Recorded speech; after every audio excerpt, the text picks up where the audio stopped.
None of us could write Archie Bunker the way it flew out of him, in his understanding of the character and the idiom, the language, the malaprops, the whatever. He was, forget the gifted as an actor, he was so gifted as a writer of that character. And it was worth all of the aggravation to get to that moment, because I'd wait for that moment with awe.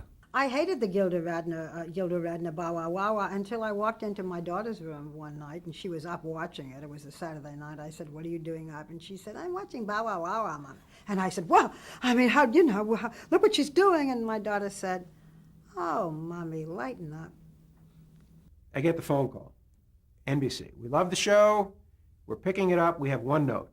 I go, "What's that?" "Replace Michael Fox." I go, "Wait, didn't you see the pilot?" You go, "Well, yeah. Yeah, we're just not sure, is it a good fit with the Fox? Is he tall enough?" I go, "Well, that's how we cast now, by height? I mean, let's get Wilt Chamberlain. I mean, what are you talking about?"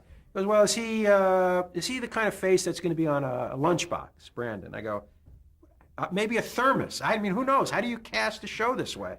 By the spring of 1982, I had no money. I was ducking the landlord. I was selling my sectional couch section by section. I had no phone. All I had was a big, gigantic tax bill and a desire to get a job.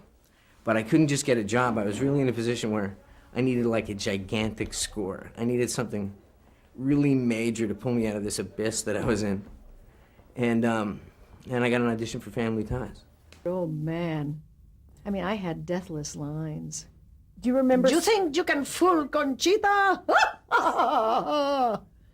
Hands on hips, nostrils flaring.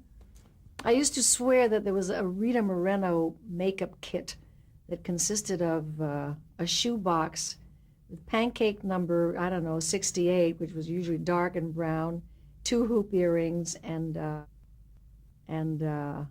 wig.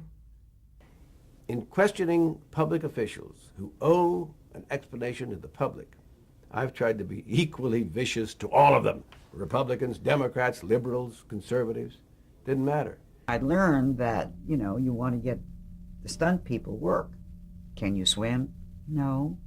Well, I was a swimming teacher. I did, all that swimming thing that you asked at Williams stuff.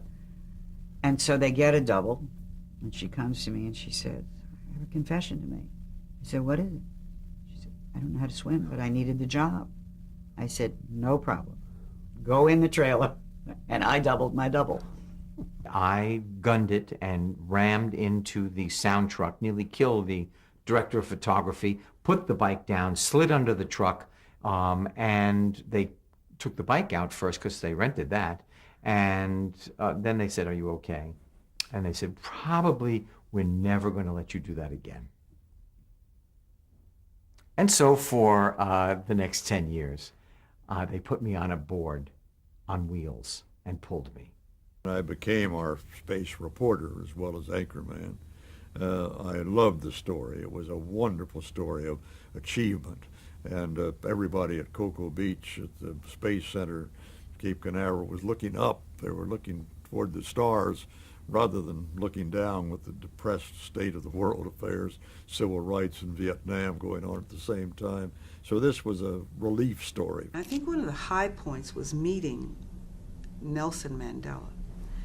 Nelson Mandela said to me, "Thank you. Thank you." He said, "We watched your show on Robbins Island." He said, "I watched it with my guard, and it softened him." Wow.